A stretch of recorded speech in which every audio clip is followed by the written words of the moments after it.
Bienvenidos a Cruza de Palabras por Telesur. Soy Luis Hernández Navarro. Hoy nos acompaña en el estudio un invitado de lujo, el ingeniero Luis Gutiérrez, director del Instituto de los Mexicanos en el Exterior, para platicar precisamente sobre literalmente los millones de paisanos que han salido a ganarse la vida en otros lugares fuera del territorio nacional. Luis, muchas gracias por estar con nosotros en este cruce de palabras. Muchas gracias a ti, Luis, por invitarme. Cuando hablamos de los paisanos en el exterior, estamos hablando sobre todo de Estados Unidos, pero me imagino que no solo de Estados Unidos. Hay mexicanos en todo el mundo. Así es, según los datos que tenemos que podemos recabar a partir de los censos que realizan nuestras embajadas y consulados, tenemos aproximadamente 12 millones de personas residiendo en el exterior, mexicanos migrantes de primera generación. De primera generación. Todos los que nacieron en México y que emigraron en algún momento por diferentes circunstancias, de los cuales el 96% residen en los Estados Unidos. El 96%. Estamos hablando de casi 11 millones. Así es, de casi 11 millones en los Estados Unidos, que son los de primera generación. Y el segundo país donde se ha ido la migración actualmente es el Canadá, donde ya casi llegan a 200,000. En Europa también tenemos casi 200,000, en América Latina como 100,000 y en el resto del mundo pues hay algunos tantos. Hay quien maneja cifras de mexicanos en Estados Unidos de alrededor de 26 millones de personas. Estamos hablando de varias generaciones. Así es, según el último censo del gobierno de Estados Unidos, son aproximadamente 43, 44 millones de hispanos, de los cuales el 73% son de origen mexicano. Son casi 38 millones de personas, de los cuales ahí incluimos a estos 11 millones de primera generación, 10 millones de segunda generación que ya hay que contabilizarlos porque de acuerdo a la reforma en la Ley General de Población que ocurrió el año pasado, se les reconocen derechos en México a estos otros 10 millones. Entonces tenemos 23 millones, 21 millones de personas que tienen derechos actualmente mexicanos, pero también hay gente de generaciones, 5 o 6 generaciones de mexicanos, sobre todo en los estados del sur de Estados Unidos. Y estamos hablando de gentes de distinto, de extracción social y que se dedican a diferentes actividades. La migración más numerosa y la migración de los de primera generación y la cual es uno de los objetivos de trabajo de nosotros, son los 6 millones de personas indocumentadas, mexicanos que han migrado en trabajos del campo, de servicios, la industria, la construcción, pero tenemos muchos diversos empresarios, artistas, gente que ha migrado por diferentes situaciones. Pero tú dices 6 millones de paisanos sin papeles. Sin papeles.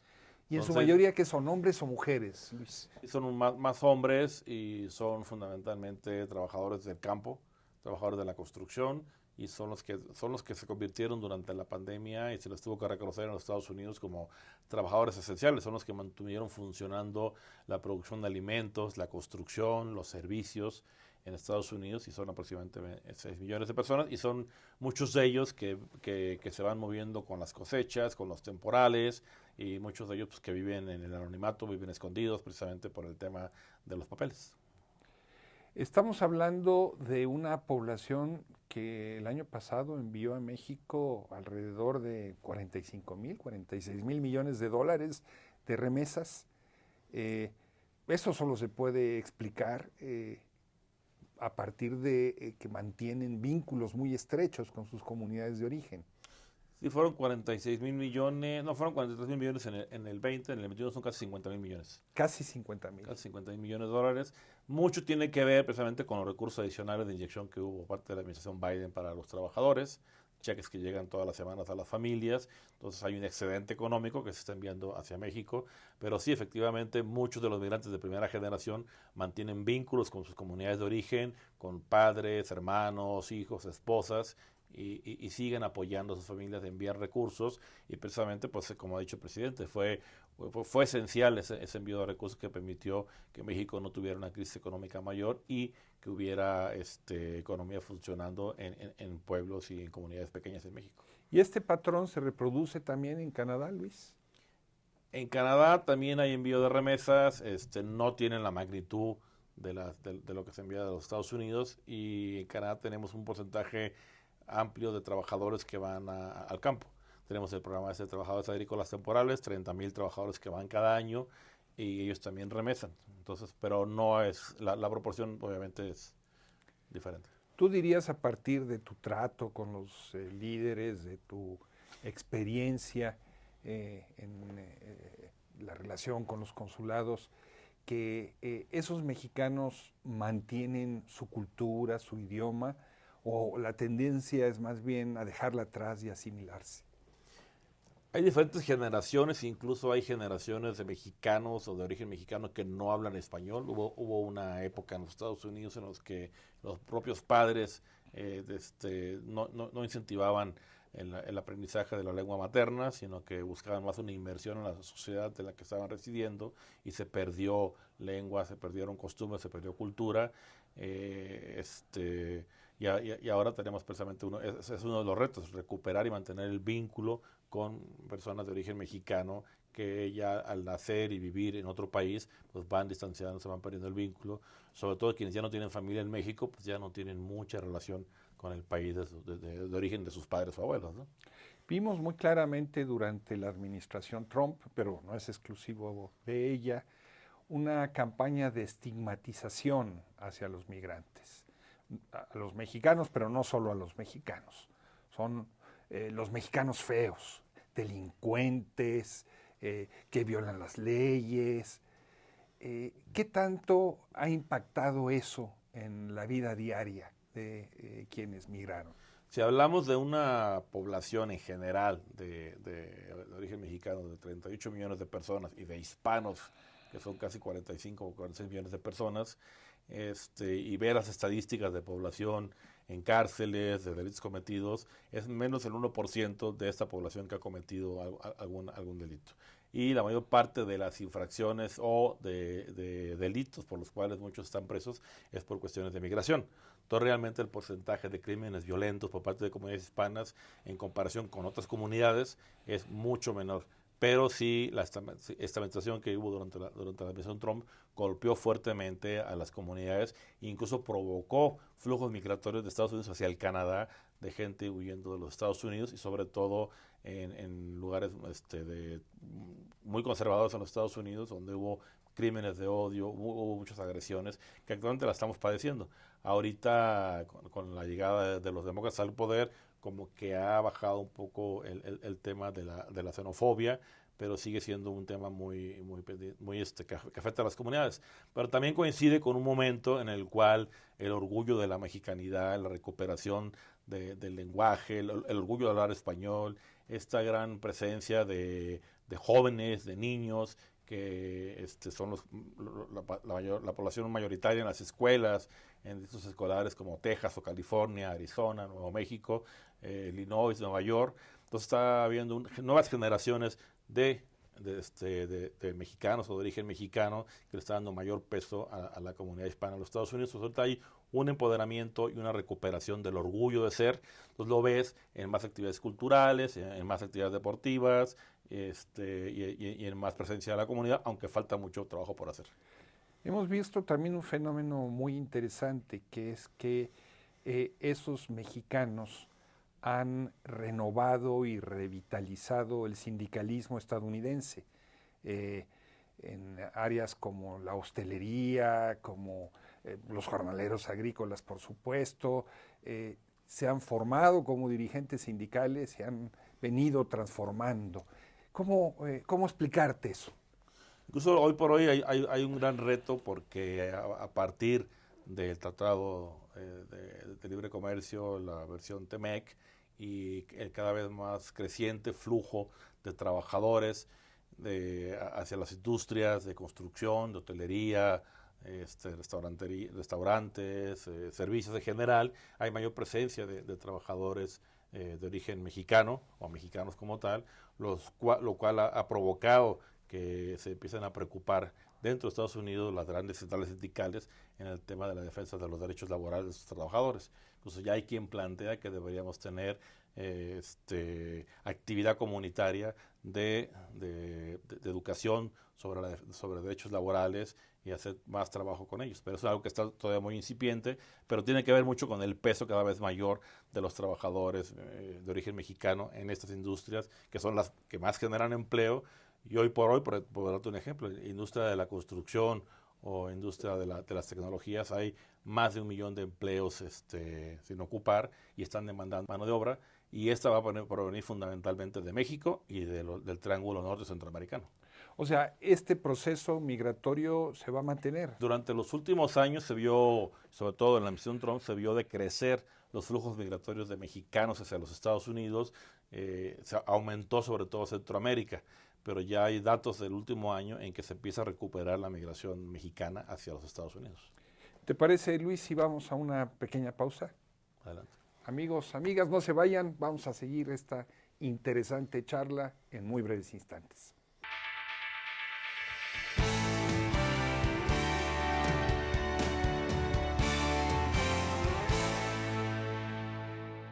Estamos ya de vuelta en este cruce de palabras, conversando con el ingeniero Luis Gutiérrez, director del Instituto de los Mexicanos en el Exterior, precisamente de cómo viven, cómo sufren, qué relaciones mantienen con México, su país de origen, todos esos paisanos. Luis, esos mexicanos que están en el exterior, en términos generales, han sido extremadamente generosos con su país. No solamente por lo que significan las remesas, sino por el amor que le profesan, por cómo mantienen su cultura viva. Los oaxacalifornianos, por ejemplo, como se llaman a sí mismos, quienes son de Oaxaca y viven en California, van a sus comunidades de origen y hacen faenas. ¿Tú dirías que ha habido reciprocidad del país hacia ellos? ¿Se corresponde esa generosidad? Pues precisamente la creación del instituto, que proviene de diferentes etapas en el gobierno de la República, busca devolverles algo hacia nuestros migrantes. La red consular de México en los Estados Unidos, que es la más grande que tiene un país dentro de otro país, son actualmente 51 consulados. 51 consulados. Este año deben aperturarse otros 2, uno en Oklahoma y otro en New Jersey.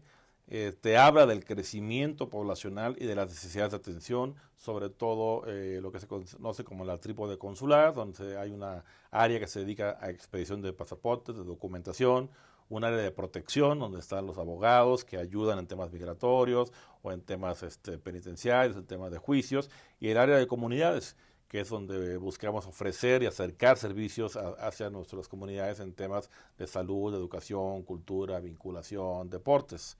Creo que hay falta mucho por hacer, es un gran reto. Realmente es mucho lo que aportan nuestros migrantes a México, no solo en recursos, sino en esfuerzo. Realizan campañas de donativos, muchas comunidades se benefician de ambulancias, equipamiento médico, medicinas y servicios comunitarios que van brigadas de salud. Pero sí tenemos que atender población en Estados Unidos que requiere de mayor esfuerzo, mayor participación. Y es por ello que desde el año pasado nos dimos a la tarea de hacer una convocatoria a nivel de todo el gobierno federal para crear e instalar una mesa de atención a todos nuestros migrantes, sobre todo los que están en retorno. Todos los años recibimos paisanos deportados a través de los puntos de la frontera, pero también mucha gente regresa a vivir a México por diferentes circunstancias, por salud, por edad, por economía, y necesitamos generar política pública transversal para que tengamos una atención de cara a todos nuestros migrantes que les permita reinsertarse en el país. Muchos de ellos, aunque no lo vayan a hacer, están pensando en algún momento retirarse a México, regresar a vivir a México, y requieren de políticas claras, de ayudas concretas para que puedan pensar en tener una casa en México, tener atención de salud y sobre todo recuperar lo que muchos tuvieron en algún momento, sobre todo primera generación, pues cuentas de ahorro, de Afores o programas de vivienda como con Infonavit o, te digo, como te comentaba, reinserción para ellos en salud, para su familia o en escuelas para los hijos. Pero además, pues hemos identificado algunas poblaciones que requieren aún más atención. Hablamos de migrantes que cuando empezó el flujo migratorio, que fue en la década de los 70s, muchos trabajadores comenzaron a irse hacia los Estados Unidos, pues esas personas que ya trabajaron, se terminó su vida útil, digamos, económicamente activa, y entran en tercera edad. Y encontramos este fenómeno en Estados Unidos de personas de la tercera edad que no tienen ni seguro de gastos médicos, ni vivienda, ni ahorros para jubilación. Entonces, bueno, ¿cómo vamos a atenderlos? ¿Qué tenemos que hacer para ayudarles? Aquí se están creando programas para que puedan regresar a México, tener acceso a vivienda, pero mientras están allá deberíamos pensar en expandir los programas del gobierno federal, como es la pensión universal para adultos mayores, y es algo que ya se viene platicando con Secretaría del Bienestar. O, por ejemplo, un fenómeno que cae en el terreno de nadie, como son la atención a discapacitados. Entonces, bueno, que no hay ahorita atención específica para ellos y no pueden realizar por su cuenta un trámite consular. También tenemos un fenómeno muy interesante que tiene que ver mucho con los temas que tú manejas, Luis, la migración de pueblos indígenas. Hay un fenómeno de migración hormiga, de comunidades completas hacia los Estados Unidos, y hoy por hoy ya tenemos identificado que de las más de 60 lenguas que se hablan en México, muchas están desapareciendo en las comunidades de origen en México, y nos toca también trabajar para preservar la lengua y la cultura en los Estados Unidos. La prevalencia y la continuidad de culturas indígenas y de lenguas se va a dar en los Estados Unidos, entonces tenemos que trabajarlo, ya lo veremos platicando con el INALI, con el INPI, para buscar la preservación. También tenemos la atención a las comunidades de la diversidad sexual. Si bien hay muchos recursos en Estados Unidos para comunidades gay, LGTBQ, para comunidades hispanas y todo para mexicanos, pues no tienen tanto acceso. Entonces tenemos que trabajar en frentes comunes en todos Estados Unidos para crear redes comunitarias para apoyar a todos estos grupos. Luis, una de las imágenes más terribles que veíamos en la administración Trump era la de los niños encerrados en jaulas. ¿Cómo impactó eso en la comunidad mexicana? Provocó una reacción de solidaridad, de apoyo, de acercamiento, de muchos voluntarios de la comunidad fueron a presentarse en los centros de detención, y se han fortalecido organizaciones que están buscando la manera de conectar a estos niños con sus familias. Muchos de estos niños que han llegado a Estados Unidos tienen familiares en los Estados Unidos, se han procurado recursos, voluntarios. Nosotros mismos enviamos libros de texto de Conalitec, que son repartidos en estos centros de albergue temporal para niños, y van maestros ahí a darles clases. O sea, se ha provocado un movimiento comunitario de apoyo a estos niños. Hay, a pesar de que se puede hacer, poca participación electoral de los migrantes en Estados Unidos en las elecciones mexicanas. El porcentaje de ellos que votan es muy bajo. A pesar, insisto, de que es una lucha de la comunidad mexicana ya, ¿cómo explicarnos esto? Yo creo que esto también es un reflejo del impacto y también del posicionamiento que puede tener la comunidad de migrantes mexicanos en los propios Estados Unidos. En un viaje que tuve la oportunidad de acompañar al presidente de la República a Nueva York el mes de noviembre, cuando fue a Naciones Unidas, precisamente él nos instruía y nos pedía, hay que trabajar en proyectos que nos permita hacer el empoderamiento de las comunidades en los Estados Unidos. Vemos, por ejemplo, que somos el 73% dentro de la comunidad hispana, y hay migrantes de otras nacionalidades como la cubana o la puertorriqueña, que son el 4 o el 5%, y tienen mayor capacidad de lobby, tienen mayor poder político, mayor capacidad de presión en los partidos, y los mexicanos no.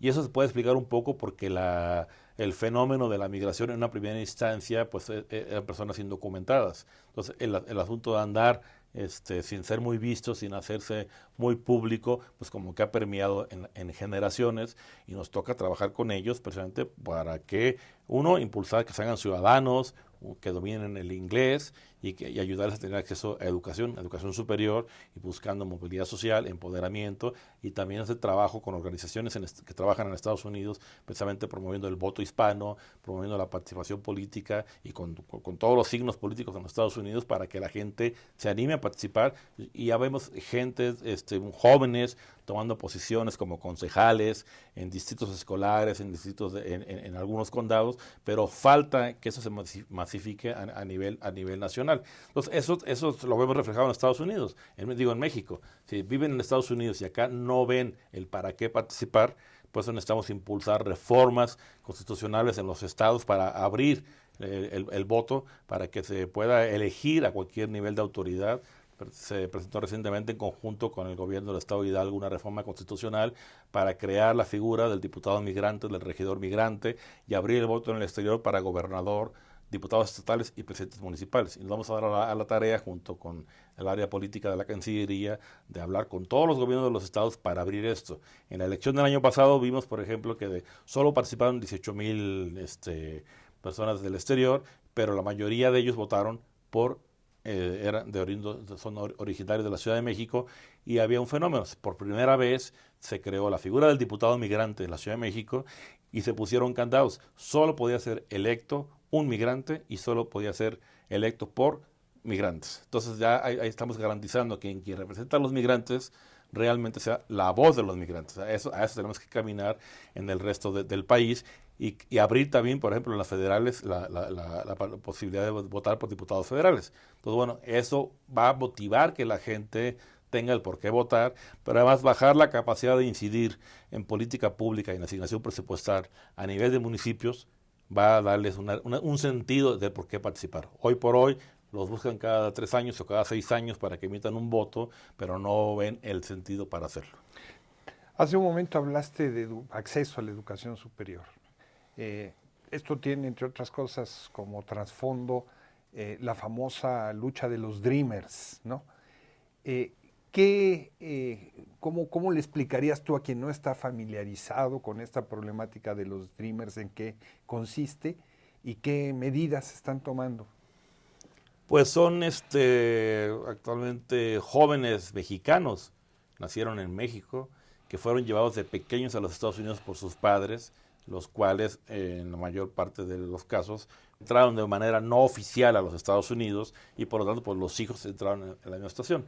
En Estados Unidos está garantizada la educación básica para todas las personas. Entonces, mientras fueron creciendo no tuvieron problemas de acceso a la educación, pero cuando ya llegan a la etapa universitaria siguen sin tener documentos, no son ciudadanos, no son residentes oficiales, tienen apenas una calidad migratoria en el limbo, y las ayudas para becas o para estudios en los Estados Unidos pues requiere que tengas ciudadanía o que seas un migrante documentado.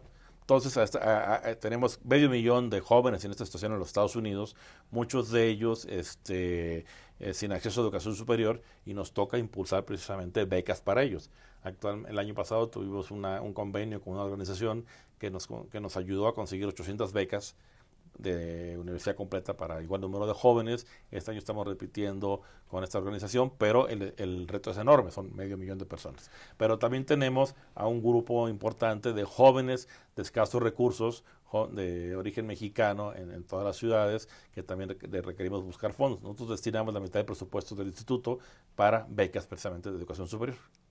Ahí está el corazón, entonces. Sí, queremos que la columna vertebral, el esfuerzo que tenemos que hacer a nivel transversal para poder empoderar, posicionar mejor a las comunidades de mexicanos en los Estados Unidos, pasa por la educación, y no por cualquier educación, es por el acceso a educación superior técnica, y sobre todo por posgrados, darle más espacios. Y la semana pasada en Puebla lanzamos precisamente una iniciativa con todo el sistema de educación superior de México, universidades públicas y privadas, para ofertar precisamente carreras universitarias en línea y posgrados en México de maestrías y doctorados para todos estos jóvenes. Luis Gutiérrez, muchas gracias por este cruce de palabras. Muchas gracias a ti, Luis. Y ustedes, amigos, amigas, muchas gracias por su amable compañía. Los esperamos la próxima semana aquí por Telesur.